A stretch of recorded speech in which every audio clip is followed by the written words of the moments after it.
dievaluasi, kemudian semuanya harus bicara, harus berani berbicara terkait dengan ini dan tidak boleh no kekerasan seksual dimanapun.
Halo selamat malam pemirsa TVRI dimanapun Anda berada. Berbagai perguruan tinggi negeri ternama tengah menghadapi persoalan serius terkait dengan kasus kekerasan seksual yang dilakukan oleh oknum mahasiswa dan juga dosen. Sejumlah rektor universitas negeri tentunya telah memenuhi panggilan rapat dengar pendapat atau RDP oleh Komisi 10 DPR RI membahas terkait dengan kasus dugaan kekerasan seksual yang menjadi sorotan publik. Meski proses penyelidikan hingga saat ini masih terus dilakukan atau berlangsung oleh Satgas Pencegahan dan Penanganan Kekerasan di pihak internal masing-masing universitas, publik tentunya berharap kasus diusut secara transparan tanpa pandang bulu. Muncul pertanyaan kemudian, selama ini sejauh mana mekanisme penanganan kekerasan seksual di lingkungan kampus? Bagaimanakah pencegahan jangka panjang yang kemudian lebih efektif agar kasus ini tidak terulang kembali di lingkungan kampus yang seharusnya menjadi tempat yang aman? Dan bagaimanakah pula komitmen dari pihak kampus agar kekerasan seksual ini tidak hanya berhenti di sanksi etik dan juga administratif saja? Kita tentunya akan bahas di malam hari ini dialog spesial Arah Angin TVRI bersama saya Ardianto Wijaya tentunya di malam hari ini, dan kita ambil judul Stop Normalisasi Kekerasan Seksual. Sudah hadir sejumlah narasumber baik secara langsung maupun secara daring, dan untuk pertama kalinya tampil dalam program diskusi televisi kita tentunya akan menghadirkan perwakilan dari Universitas Indonesia, dalam hal ini diwakili oleh Direktur Humas Media Pemerintah dan Internasional Universitas Indonesia, Bapak Erwin Agustiawan Padigoro. Pak Erwin, selamat malam, salam sehat. Selamat malam, Mas Jaya. Sebuah kehormatan bagi kami tentunya. Universitas Indonesia dalam hal ini hadir dalam diskusi di malam hari ini, Pak Erwin. Terima kasih, Mas Jaya. Terima kasih sudah mewakili Bapak Rektor tentu di malam hari ini. Yang kemudian juga hadir secara daring ada Mas Ari Hardianto, Koordinator Advokasi Jaringan Pemantau Pendidikan Indonesia dari JPPI yang nanti tentunya akan bergabung bersama kami di studio. Namun untuk sementara masih dalam perjalanan hadir secara daring. Mas Ari, selamat malam. Mas. Baik. Terima kasih sudah hadir secara daring. Kita tunggu untuk diskusi secara langsung di sini, Mas Ari, sambil menuju perjalanan menuju TVRI. Hati-hati di jalan. Tentunya kita masih akan terus membahas terkait dengan hal yang kemudian menjadi sorotan publik akhir-akhir ini. Saya langsung ke Pak Erwin kalau begitu. Pak Erwin, kemarin Komisi 10 sudah memanggil para rektor, termasuk juga Rektor UI begitu, membahas terkait dengan kekerasan seksual yang terjadi, salah satunya di Fakultas Hukum Universitas Indonesia. Bagaimana, apa yang kemudian menjadi arahan dari rektor sendiri terkait dengan kasus ini, dan bagaimana kemudian pihak DPR terkait ini memantau atau memonitoring dalam hal kasus kekerasan seksual ini? Ya, Baik, terima kasih Mas Jaya. Pertama-tama kami ingin menyampaikan empati yang cukup mendalam ya terkait dengan insiden yang terjadi ini, yang tentunya ini juga bukan menjadi keinginan kita bersama ya. Ya. Namun terjadinya ini itu jadi membuka mata kita bahwa kekerasan seksual ini itu adalah bentuk yang harus menjadi perhatian bahkan prioritas ya untuk seluruh warga negara di Republik Indonesia. Tentunya. Dalam rapat dengar pendapat yang dilakukan dengan Komisi 10 kemarin, tentunya ada dua hal yang sangat penting yang kami tangkap. Yang pertama terkait dengan pencegahan, lalu yang kemudian kedua terkait dengan penguatan terkait dengan penanganan. Nah, pencegahan ini yang tentunya kami dari universitas sudah mencoba melaksanakan dari seluruh norma-norma yang ada di dalam peraturan yang kami coba gunakan, dan kemudian kami semuanya sudah sediakan. Dasar aturan apa saja Pak? Bisa disebutkan? Salah satunya adalah di dalam ada 3 hal ya Mas. Yep. Yang pertama adalah terkait dengan edukasi yang harus diselenggarakan ke seluruh sivitas akademika di UI. Lalu kemudian terkait dengan penanganan, dan yang terakhir adalah terkait dengan persiapan dari seluruh fasilitas sarana dan prasarana. Oke. Jadi semua ini sudah kami lakukan dengan tepat ya di Universitas Indonesia. Dan di dalam rapat dengar pendapat yang dilakukan dengan Komisi 10 kemarin, akhirnya semua sependapat bahwa semua hal ini harus diperkuat. Sehingga di dalam 3 hal ini itu akan menjadi lebih terkoordinasi dari seluruh stakeholder yang ada. Artinya selama ini masih belum kuat dengan adanya Permendikbudristek 55 2024 yang seharusnya ini kan menjadi pagar bagi seluruhnya terkait dengan kekerasan di lingkungan kampus. Tapi bagaimana kemudian Anda melihat jurang antara regulasi dan juga perilaku oknum mahasiswa dan juga dosen ini, Pak Edwin? Jadi kami berangkat dari insiden yang terjadi ini. Ini membuka mata bahwa ini seakan-akan seperti gunung es ya. Fenomena gunung es? Fenomena gunung es yang akhirnya semua jadi sadar bahwa memiliki kewajiban untuk fokus di dalam insiden ini. Namun yang lebih penting lagi adalah apakah ditanya kaitannya ini belum kuat, sudah kuat Mas? Sudah kuat sejauh ini? Sudah kuat. Hanya saja begini, literasi atau edukasi yang diterima oleh publik bahkan mahasiswa ini yang belum merata.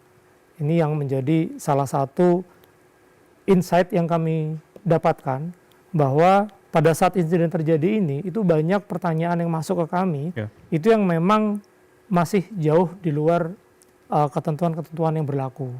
Nah ini yang menyebabkan artinya penguatan terkait dengan edukasi terkait KS ini itu nampaknya memang harus sudah diperkuat. Di UI sendiri sebenarnya sudah melakukan ini sejak di tahun 2022 sebenarnya. Ya, namun upaya-upaya ini tidak boleh berhenti di satu momen-momen tertentu. Gitu. Jadi memang harus diselenggarakan secara utuh terus-menerus.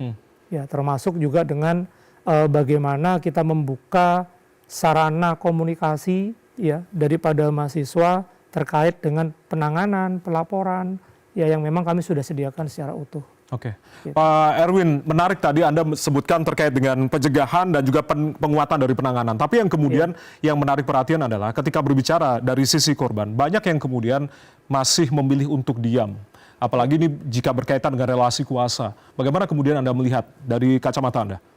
Ya, jadi yang kami lihat adalah pada saat terjadi, bisa jadi si korban ini mungkin merasa malu ya mungkin ya merasa malu. Kenapa? Karena memang satu hal yang perlu kami sampaikan adalah terkait dengan perlindungan korban.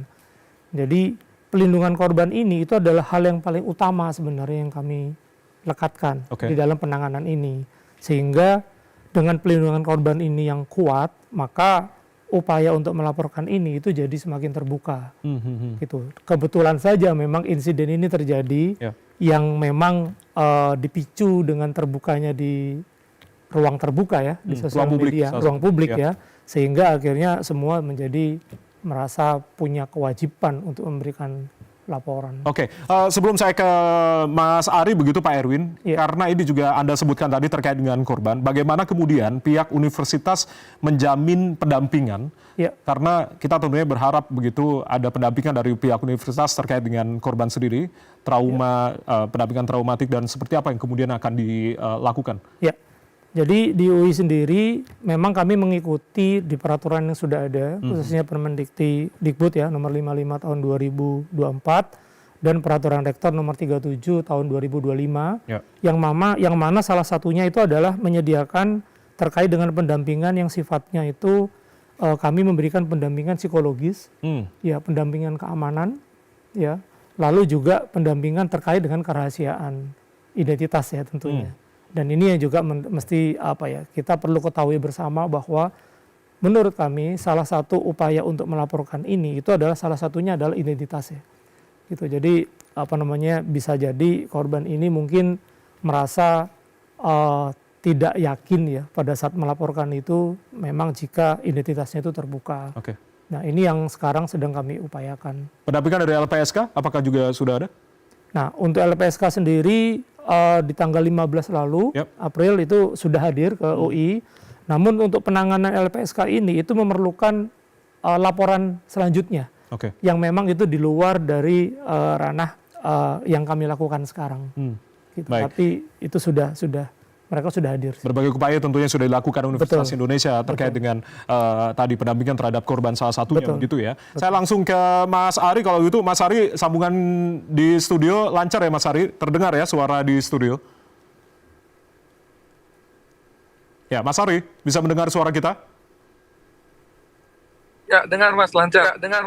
Oke, baik. Mas Ari, ini yang kemudian menjadi sorotan publik. Tadi sempat Pak Erwin mengatakan bahwasanya jangan-jangan ini fenomena gunung es yang kemudian tadi perlu kita antisipasi secara bersama-sama. Bagaimana kemudian dari pihak JPPI sendiri melihat anomali ini? Apakah memang kasus kekerasan seksual ini trennya naik dengan fenomena gunung es tadi atau seperti apa sebetulnya Mas Ari?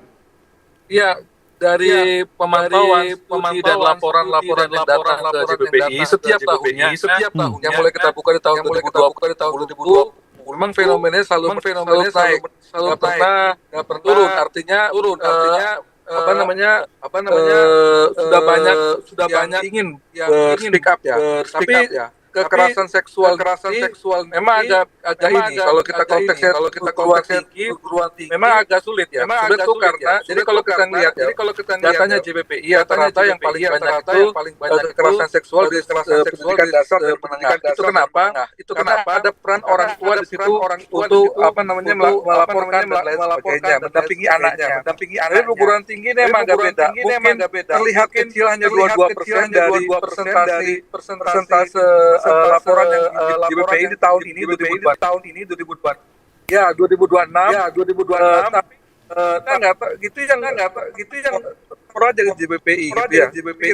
Kita pastinya lebih banyak yang terlapor itu Mas. Fenomenanya dari data yang kita punya ya.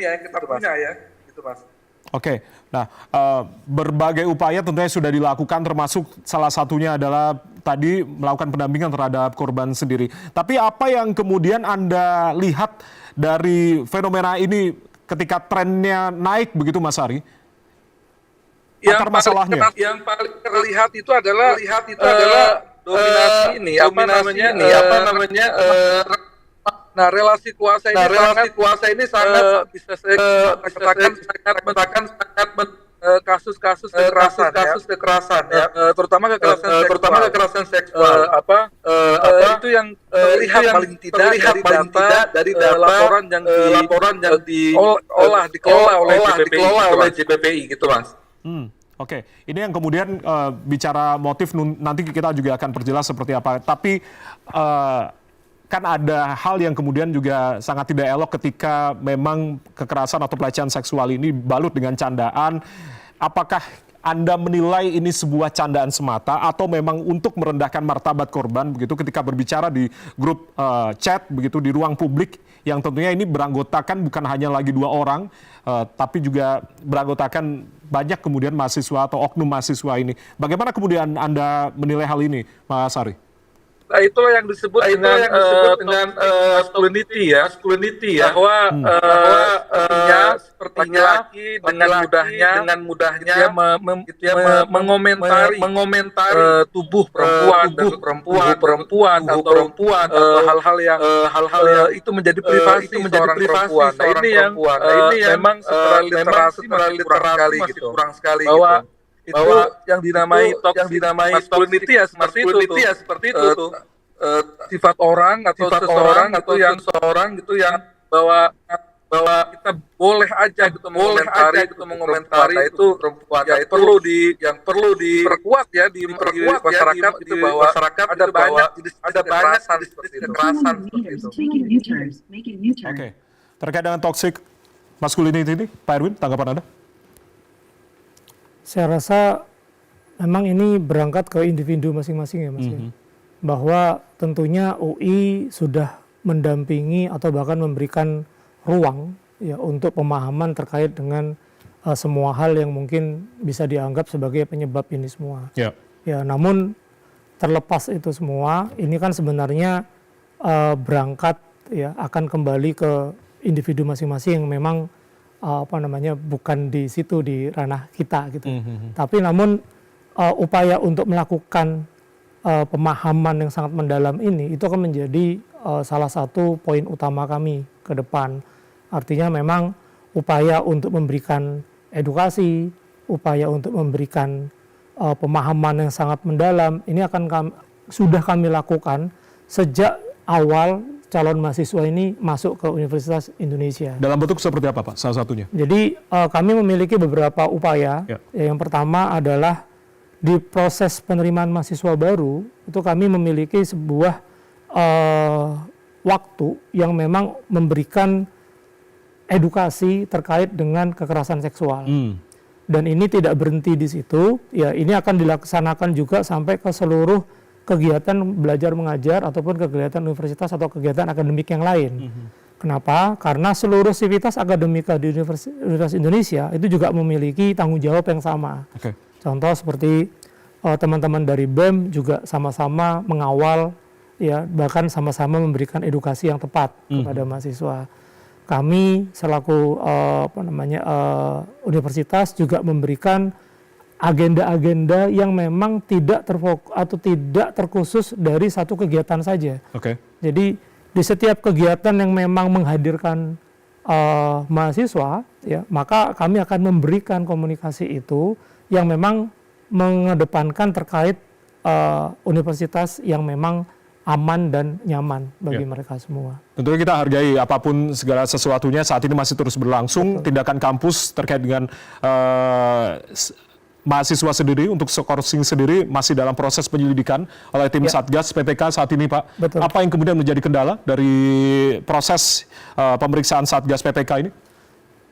Hingga sekarang tidak ada kendala sama sekali. Belum ada kendala. Teman-teman dari Satgas sekarang sedang melakukan penanganan yang sangat mendalam. Ya terkait dengan penanganan ini yang memang berbasis terkait dengan fakta dan bukti dan juga berbasis terkait dengan perlindungan korban.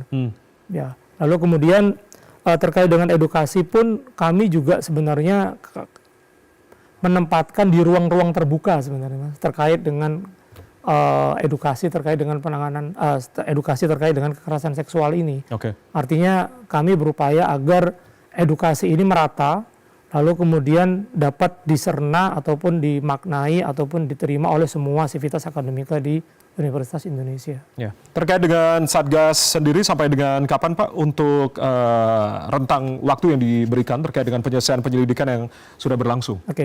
Sebagai bentuk komitmen UI ya di dalam penanganan ini, tim Satgas ini dilengkapi atau dilengkapi dengan 10 tim ahli atau 10 tim ahli. 10 tim ahli. Tim pakar. Ini dari internal UI semua? Dari internal UI yang memang mewakili dari beberapa keahlian. Mulai dari keahlian hukum, lalu kemudian digital forensik, lalu kemudian psikologi forensik, ya sampai ke psikologi klinis dan sampai ke keahlian gender.